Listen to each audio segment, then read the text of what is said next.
নেপালে হঠাৎ করে এমন কি ঘটলো যে সোশ্যাল মিডিয়ায় এমন কিছু ভিডিও ভাইরাল হচ্ছে, যে ভিডিওতে দাবি করা হচ্ছে যে বিপুল সংখ্যক যে মুসলিম সম্প্রদায়ের মানুষ তাদের নেপাল থেকে তাড়িয়ে দেওয়া হচ্ছে। কিন্তু কারণ কি, কেন তাদের নেপাল থেকে বের করে দেওয়া হচ্ছে? এবং দাবি করা হচ্ছে এইসব মুসলিম সম্প্রদায়ের মানুষ যারা রয়েছেন, যাদের দেখছেন এই ভিডিওর মাধ্যমে পালিয়ে যেতে, এদের বেশিরভাগই বাংলাদেশি, অবৈধ বাংলাদেশি এবং পাকিস্তান থেকে আসা সেসব মুসলিম সম্প্রদায়ের মানুষ। সত্যি কি তাই ঘটেছে নাকি অন্য কিছু? আসুন এই ভিডিওর মাধ্যমে জানা যাক।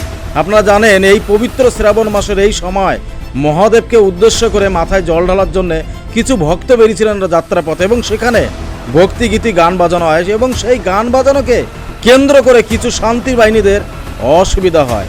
তাদের অসুবিধা হয় প্রচণ্ড। এর আগেও আপনারা দেখেছেন বহুবার যে রামনবমীতে পাথর ছড়া এই ধরনের কার্যকলাপরা করেই থাকেন, আর সেইটা নিয়ে শুরু হয় তর্ক বিতর্ক। এই ঘটনাকে কেন্দ্র করে পরিস্থিতি এতটাই উত্তপ্ত হয়ে ওঠে, শেষমেশ সেখানকার পুলিশ ফোর্স আসতে বাধ্য হন, এবং সেই সংঘর্ষে দুর্ভাগ্যবশত একজন হিন্দু যুবক ওম প্রকাশের গুলিবিদ্ধ হয়ে প্রাণ হারান।